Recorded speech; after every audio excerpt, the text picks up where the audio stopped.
Some viewers may find the following video disturbing. Viewer discretion is advised.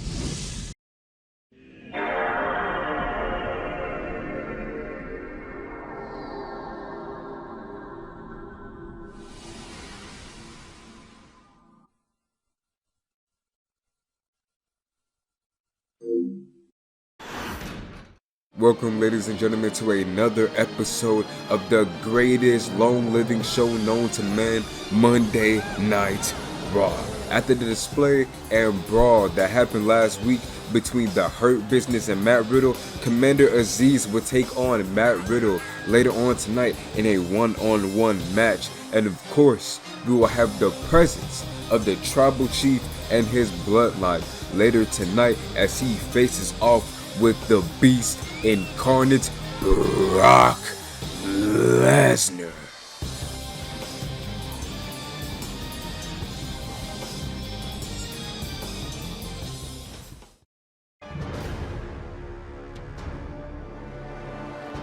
Later on in the show, we see MVP pacing back and forth in the Hurt Business locker room after hearing the bad news that Apollo Crews will be out for maybe a couple or several weeks due to King's attack on him last week.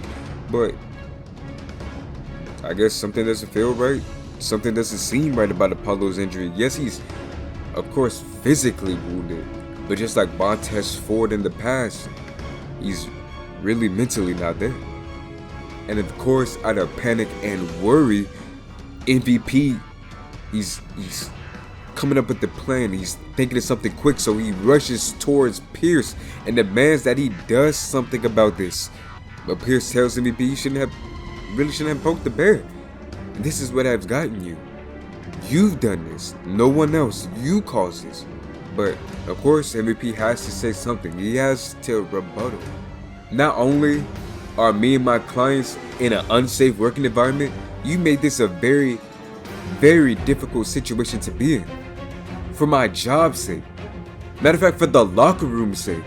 You have a madman on the loose that can strike any of us at any given time. And you don't care? He put both of my team members in a local medical facility. Oh man, you're always a headache. If it's not this week, it's the next. Listen, I have other things to deal with, like Brock and Roman not tearing up my entire arena. Alright? If I were you, I'd just get better security. Or, better yet, just leave King alone. Just leave him alone before it's too late.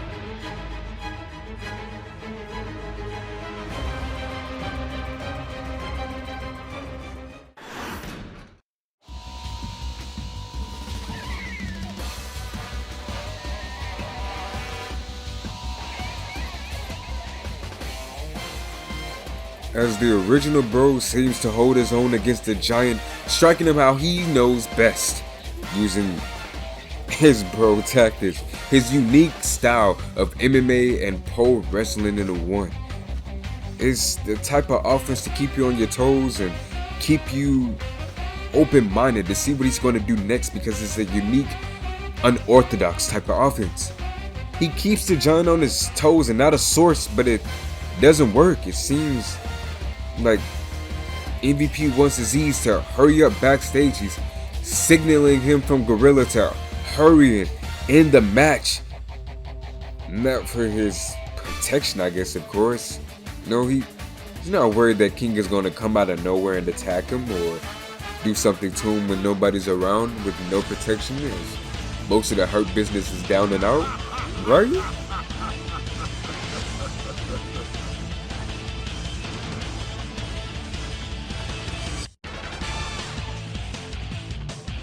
And of course, just like Monday Night Raw tactics, after the commercial break, the villain, the opposing villain, of course, takes over the match. Aziz puts on a dominant display and hitting him with a huge, big move, setting up possibly for the finish. But just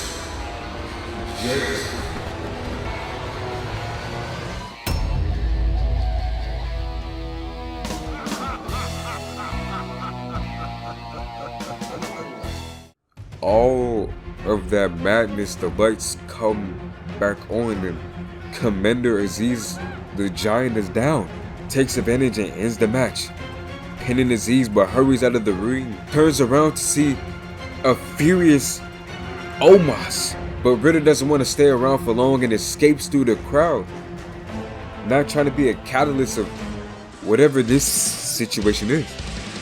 No, truly, I'm sick of this.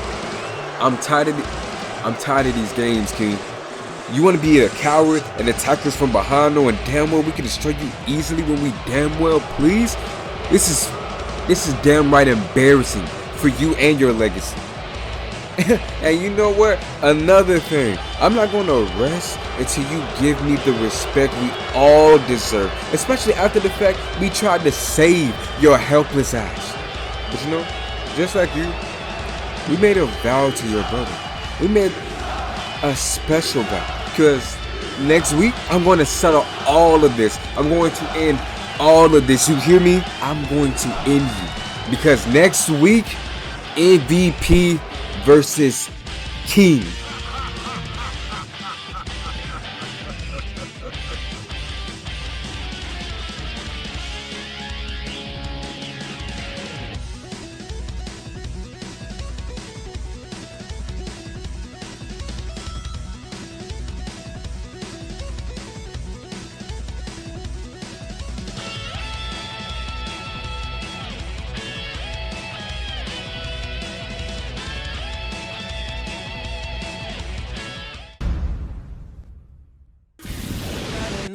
眠れないとろい寝ないあなたの似てるそうだい誰も読めないタブで不しげ知りたいだけ語れない眠れないとろい寝ないあなたの似てるそうだい誰も読め